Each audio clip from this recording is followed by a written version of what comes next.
好，我是张九义。我们知道呢，现在的房价很高，有很多人呢已经放弃挣扎了。为什么呢？因为实在是买不起，光首付这一点就难倒了很多人。因此呢，很多人也会对这个房价非常的痛恨。那么很多人也会想一个问题，房住不炒的前提下，如果过几年房价呢能够出现大跌，这样的话呢，我们都可以买得起房子，该是一件多么好的事情，该是一件多么幸福的事。那房价出现大跌真的是个好事吗？当出现白菜价的时候，大家都能买得起房吗？其实呢，这个观点呢完全是错误的。说到这里呢，又会有很多人持反对的意见。那没关系，如果你有反对的意见呢，给出你的理由，在评论区留言就好了。那今天呢，我们站在理性的角度上去分析，如果房价一旦出现大跌，将会影响哪些行业以及哪些人？我总结出来呢，大概会影响到8个行业。这些行业呢，基本上覆盖了我们生活的方方面面。当我讲完的时候呢，你就会明白为什么房价不能出现大跌。视频呢可能会有点长，请耐心听完。如果有不同意见呢，可以在评论区留言。那影响的第一类呢，那就是房地产的开发商。我昨天的视频就说到过，影响房价上涨呢，其中就有开发商，所以很多人对开发商呢也是深恶痛绝的。为什么呢？因为呢，开发商的营销手段非常恶劣，非常的恶心，让购房者呢在不知不觉当中以为房价上涨了，这样呢就割了一波韭菜。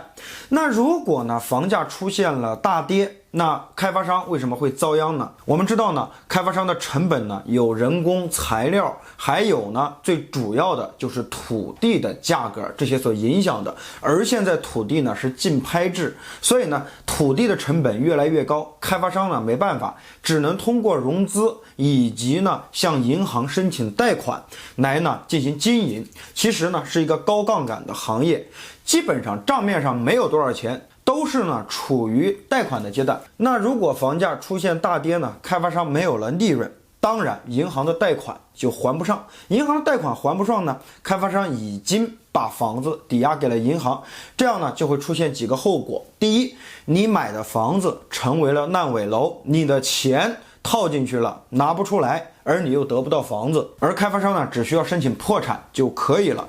这样呢市面上将会有大量的烂尾楼出现，而这里面呢又有很多的购房者呢深受其害。房价大跌受影响的第二类群体呢，就是和房地产相关的一些行业，比如说装修、五金、钢筋、水泥、材料，还有呢以及这个家具家电等等行业都会受到影响。可能有的人觉得呢这有点夸张，实际上呢这一点都不夸张。房价出现了大跌，那么开发商建房子就毫无意义，所以他还买材料干什么？一旦材料不买了，那剩下的这些材料又卖给谁呢？我可以呢给大家说一个呢很常见的例子，那就是在2020年年初疫情的时候，整个3月份呢，全国几乎是没有成交楼盘。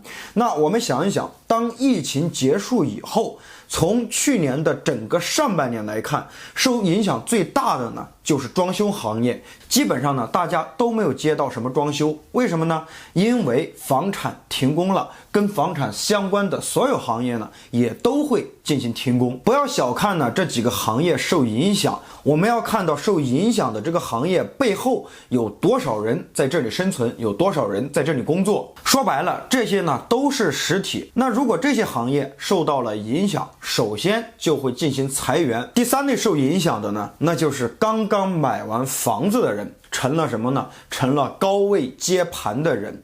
这个现象呢有点像极了2018年房价大涨的时候。我们知道呢，从2016年到2018年这2-3年的房价呢是非常疯狂的，基本上房价是一天一个变化。新房呢还稍微好一点，尤其是二手房，很多房东呢基本上都是坐地起价，可能呢这套房子今天卖100万，到了明天这套房子呢就变成了120万，仅隔1天的时间，这个房子呢坐地起价就涨20万。那在一线城市呢就更不用说了。那2年呢，我们也可以看到成了全民抢房的一个年代。我们也可以看到呢，我们的一个心理呢就是买涨不买跌。为什么会出现这种情况呢？因为房价一旦上涨，如果我们现在不买，以后呢再买同样的一套房子呢，可能我们要花更多的钱，这样呢我们购房的成本就增加了。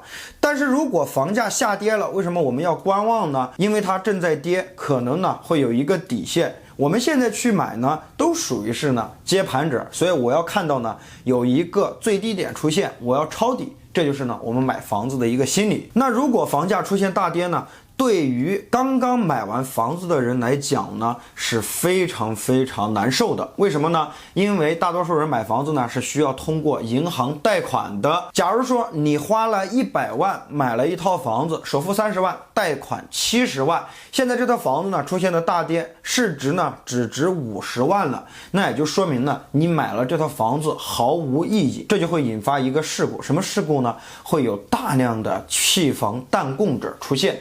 房子已经毫无价值了，所以呢我们就当了冤大头。而买了新房的呢，尤其是对于期房这样的来讲呢更难受。一方面呢要面临着还贷款，另一方面呢房子还有可能呢出现烂尾。所以总之到最后我们发现一点，如果房价一旦出现大跌，受苦的受难的还是这些呢买房子的人群。第4个受影响的呢就是二手房。那很多人会说呢，以前买的二手房非常的便宜，贷款都已经还完了，那么现在呢房价出现大跌也不怕，因为呢房子并没有贬值，毕竟呢当初买的便宜。但是呢我们要想一想，当初呢买的二手房基本上呢没有精装修交付，都是呢毛坯交付。买了房子以后，我们首先呢要来核算一个成本，第一个就是我们拿出去的首付，第二个就是我们20年、30年贷款的利息。很多人呢并不清楚这个贷款的利息到底有多厉害。那我告诉你，如果以商业贷款为例，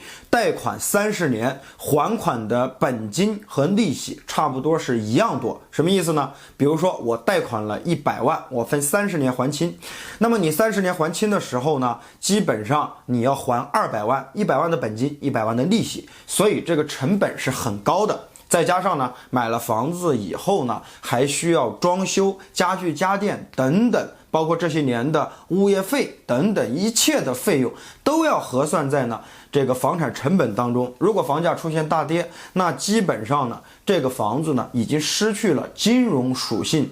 如果这样的话，我还不如当初呢我不买房，拿这些钱呢去投资别的，比如说买基金呐，或者说炒股呢等等，都比呢现在要挣得多得多。那第5类影响的呢就是金融行业，尤其是呢以银行为代表。还记得吗？我们在去年年底的时候呢就出了一个给银行的2道红线，也就是说呢限制开发商的贷款上限。为什么要这样呢？就是要防止这个钱呢过多的流入房地产。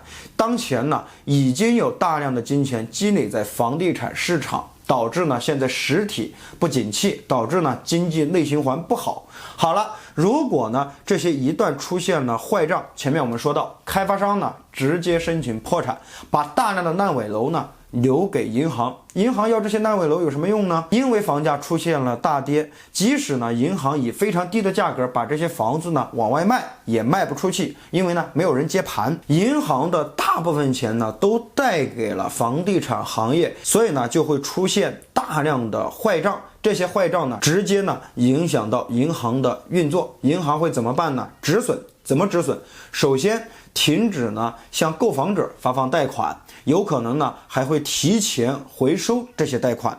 第二呢，向实体经济呢停止发放贷款，那么实体经济呢将更难去运作，所以呢银行这一块也是会受到很大的波及。第6个会受到影响的呢就是实体经济。那我们刚才就说到了，银行呢为了止损，不给呢实体经济贷款，那实体经济呢只能够节衣缩食。首先第一步呢就会进行大量的裁员，从高层到中级干部，再到呢下面的车间的工人，全部呢都要进行裁员。那么裁员最多的呢可能就是呢这个打工者。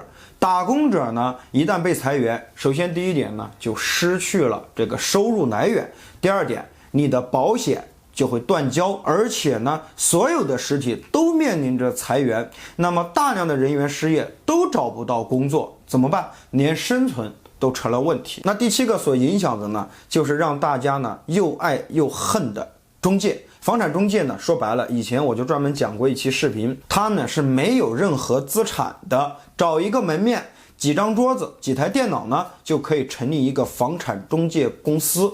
他们所有的收入呢，来源于买卖双方的服务费。那么我们刚才说到，房价呢已经出现大跌了，那么房产市场呢会非常的不景气，没有人买，没有人卖，那房产中介呢基本上也收不到服务费了。第二呢，很多房产中介呢都选择的是和开发商合作进行了新房分销，开发商都已经慢慢要倒闭了，那么他也没有必要和房产中介合作了，房产中介呢也拿不到佣金，那剩下的真正的刚需想买房子的也买不到房子了。为什么？因为呢没有房产中介在中间做桥梁了，房产中介消失了。好了，所以呢整个房产市场变得一团糟。其实呢，房产中介在什么时候最不好过呢？是在2019年的时候。2018年呢，房住不炒以后，当年的房价还是可以的，所以呢，很多房产中介呢还可以运作起来。但是在2019年的时候呢，房子变得有价无市，很多房产中介呢被迫转让转向其他的行业。那么对于小中介来讲呢，日子还稍微好过一点，无非呢就是赔一个房租。那么对于呢大型连锁的房产中介呢，日子就比较难熬了。首先呢，就有这么多家门店的房租需要支付，其次呢，有这么多家的店长的工资需要支付，有的呢还有底薪。那么如果一个房产中介呢有500到600人，那每一个月损失的钱呢是难以估量的。所以说很多房产中介呢在一夜之间就倒闭了。不知道呢大家对于这个房价大跌对于行业的影响还有哪些不同的意见，可以呢在评论区留言。我们下期视频再见，拜拜。